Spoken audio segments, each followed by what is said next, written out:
Assalamualaikum warahmatullahi wabarakatuh dan salam sejahtera. Saya Naziratul Akmal binti Abdul Hamid dan nombor kilometrik saya ialah C19A0375.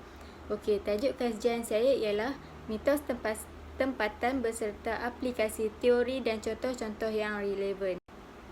Okey, kita teruskan kepada bahagian pengenalan. Okey. Menurut Hashim Awang 1986 menyatakan bahawa mitos adalah cerita rakyat yang menceritakan tentang manusia atau sesuatu makhluk serta peristiwa luar biasa yang bercanggah dengan pemikiran logik manusia. Okey, mitos terbahagi kepada dua jenis iaitu mitos pembukaan sesuatu tempat dan mitos ketokohan. Okey, mitos menjadi sebahagian daripada peradaban manusia sehingga kini dan bukan hanya wujud di kalangan manusia primitif sahaja. Okey, cerita mitos yang terdapat di Gunung Jerai Kedah ini dapat memperlihatkan unsur-unsur mitos dengan menggunakan teori struktural yang digagaskan oleh Levi Strauss 1963. Persoalan kajian yang pertama ialah apakah unsur-unsur cerita mitos yang terdapat di Gunung Jerai Kedah.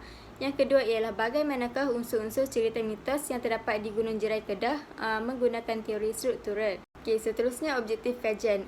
Objektif kajian yang pertama ialah mengenal pasti unsur-unsur cerita mitos yang terdapat di Gunung Jerai.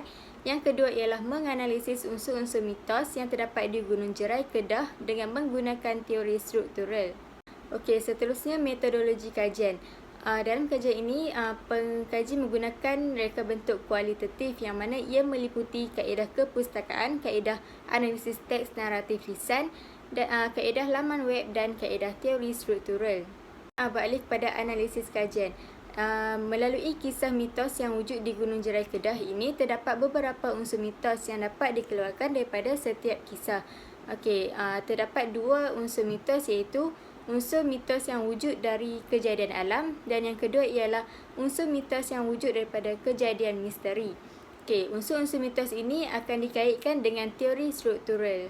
Analisis yang pertama ialah mitos kejadian alam melalui cerita asal-usul Gunung Jerai.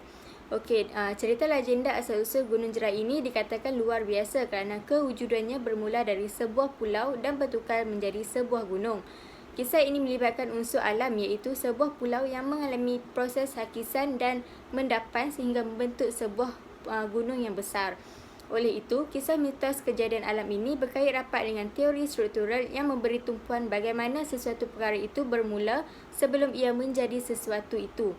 Okey, menurut Lane 1967, sebelum perkembangan suatu sistem tersebut secara diakronik dapat diketahui, keadaan segera dengan fenomena yang lain dalam satu titik waktu tertentu harus diketahui lebih dahulu.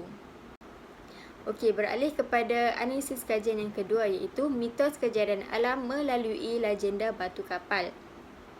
Okey, terdapat sebuah batu kapal yang besar terdampar di tengah-tengah hutan gunung itu. Batu kapal tersebut kononnya dikatakan adalah sebuah harta karun yang disumpah oleh sang kelembai. Okey, wujudnya batu kapal ini apabila kapal yang dinaiki Syed Hussein singgah berlabuh di Pulau Serai tersebut. Malangnya, kapal beliau telah tersangkut kerana mengalami kerosakan lalu tersadai begitu lama. Okey, kapal itu disumpah kerana sang kelembai marah akan penduduk kampung yang suka mencuri barangan kapal tersebut. Okey, kisah ini berkait rapat dengan teori struktural yang mana ia melihat kepada diri manusia yang mempunyai kelebihan dan kemampuan yang luar biasa untuk menstruktur sesuatu pada perkara yang dihadapinya. Okey, analisis yang ketiga pula ialah mitos kejadian alam melalui cerita legenda Telaga Tok Syekh. Okey, Telaga Tok Syekh merupakan telaga yang mempunyai air telaga yang mana ia tidak berhenti mengalir dan sentiasa ada. Telaga Tok Syekh dianggap suci yang berkaitan dengan Tok Syekh dan dipercayai air telaga itu boleh menjadi penawar kepada segala penyakit. Okey, kejadian Telaga Tok Syekh ini sesuai dengan teori struktural yang mana ia menyentuh tentang persoalan masyarakat tentang wujudnya dengan satu kemisterian. Okey, Telaga Tok Syekh ni air daripada telaga itu menjadi penawar dalam menyembuh pelbagai penyakit yang mana dan ia juga menjadi upacara bagi sesetengah pengamal di situ. Okey, seterusnya analisis yang keempat iaitu mitos kejadian misteri melalui kisah mistik Raja Bersiung. Okey, dalam kisah ini, menurut cerita orang dahulu, Raja Bersiung ini terkenal dengan tabiatnya yang suka meminum darah manusia. Okey, Raja Bersiung dikatakan sangat zalim yang membuatkan rakyat Kedah berada dalam ketakutan. Tiada siapa yang berani membuat kekacauan kerana apabila ditangkap, mereka akan diseksa atau terus dibunuh oleh pengawal ataupun panglima Raja Bersiung. Okey, unsur kejadian misteri melalui kisah mistik Raja Bersiung ini juga berpandukan kepada teori struktural yang mana ia beranggapan bahawa terdapat pelbagai aktiviti sosial seperti kisah dongeng yang menjadi simbol dalam menyampaikan pesan kepada masyarakat supaya menghormati raja dan tidak membuat kekecohan di sesuatu tempat.